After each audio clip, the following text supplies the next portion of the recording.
அன்பான பெரியவர்களே, நாம் யாராக இருந்தோம் என தீர்மானிப்பது நம்முடைய வரலாறு. நாம் யாராக இருக்கிறோம் என தீர்மானிப்பது நம்முடைய வாழ்வியல். நாம் யாராக இருக்க போகிறோம் என தீர்மானிப்பது அரசியல். பெரியவர்களே, நம்முடைய வரலாறு சிறிதும் குறைவின்றி நம்முடைய முன்னோர்கள் நமக்கு அளித்திருக்கிறார்கள். நடப்பு அரசியலில் நம்முடைய தலைவர் கே செல்வகுமார் அவர்கள் இந்த தமிழர் தேசம் கட்சியின் வாயிலாக நம்முடைய வாழ்வியல் அவலத்தை தொடர்ச்சியாக பேசிக் கொண்டிருக்கிறார்கள்.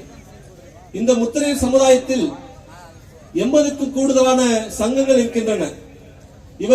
இவர்களில் யாரேனும் இந்த வஞ்சிக்கப்பட்ட மக்களுடைய வாழ்வியலை, அவர்களுக்கான அரசியலை பேசி இருக்கிறார்களா என்றால் கேள்விக்குறிதான். பெரியவர்களே, நம்முடைய வாழ்வியல் என்பது மற்றவங்களை எதிர்பார்த்து இருக்கக்கூடிய ஒரு வாழ்வியல்.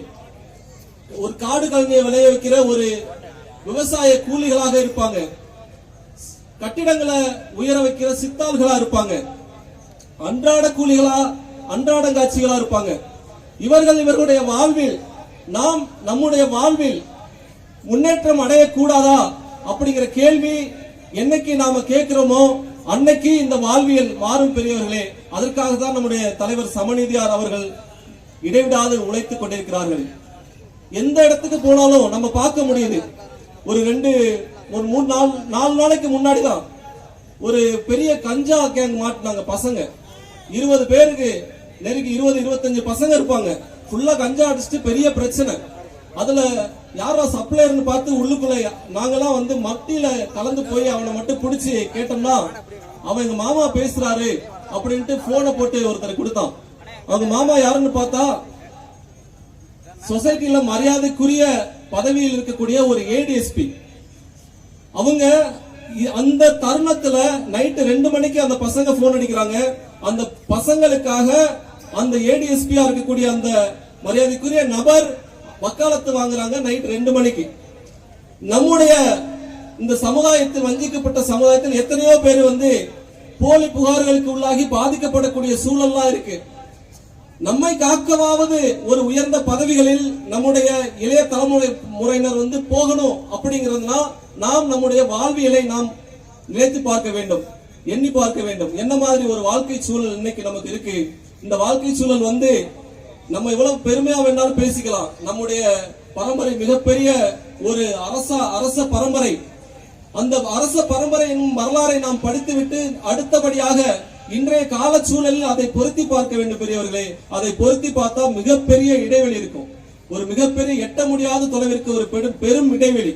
இந்த இடைவெளி எதனால் உருவானது அப்படின்னு நம்ம சிந்திக்க மறந்துட்டோம்.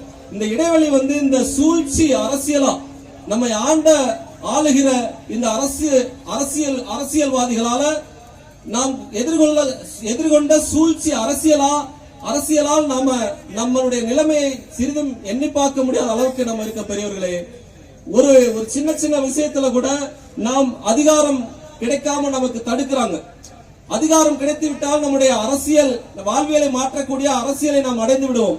அதிகாரம் கிடைக்காம தடுக்கணும் அப்படின்னா நம்முடைய நாம் அடையாளப்படுவதை தடுத்து விட வேண்டும் என நினைக்கிறார்கள். நாம் அடையாளப்படுவதை மட்டுமல்ல, நம்முடைய எண்ணிக்கை பேசப்படுவதையும், தமிழ்நாடு முழுமைக்கும் இருக்கக்கூடிய 1.25 கோடி பேர் என்கிற நம்முடைய எண்ணிக்கை பேசப்படுவதையும் தடுத்து விட வேண்டும் என்று நினைக்கிறார்கள். இன்றைய தினம் நம்முடைய சோசியல் மீடியால, சமூக வலைத்தளங்களை நீங்க எல்லாம் பார்க்கலாம். தஞ்சையில் இருக்கக்கூடிய ஒரு நிகழ்வு நடந்தது. அது கூட நம்முடைய அடையாளத்தை மறைக்கக்கூடிய, நம்முடைய எண்ணிக்கை பேசப்படுவதை தடுக்கக்கூடிய நிகழ்வா தான் நம்ம பார்த்தோம். அப்ப இது எல்லாத்தையும் நம்ம ஒப்பிட்டு பார்க்கும்போது நம்முடைய வாழ்வியல்ல ஈஸியா இடம்பெறக்கூடிய சூழல் இருக்கும்.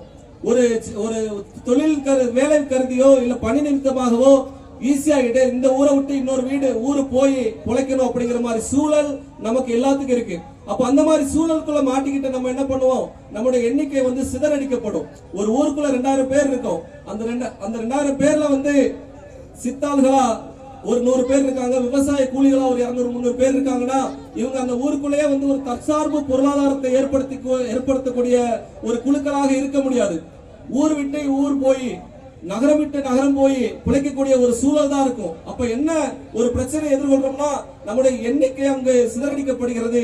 நம்முடைய இயல்பாக நம்முடைய சூழல் அங்கு பேசப்படாமல் நம்முடைய வாழ்வியல் இன்னைக்கு வரைக்கும் மிகப்பெரிய ஒரு அவல நிலையை எதிர்கொண்டிருக்கிறது. பெரியவர்களே, நாம் நம்முடைய சந்ததிகளை நம்முடைய நடப்பு வாழ்வியல் அவலத்தை மாற்ற வேண்டும் என்றால் நம்முடைய சமநீதியார் அவர்கள் காட்டுகிற அரசியல் வழி பயணித்து விழிப்புணர்வை அடைய வேண்டும். பெரியவர்களே, இளைஞர்களே, நம்முடைய அரசியல் விழிப்புணர்வு ஒன்றுதான் நம் சமூகத்திற்கான தன்னிறைவு என்று கூறி வாய்ப்புக்கு நன்றி கூறி விடைபெறுகிறேன். நன்றி, வணக்கம்.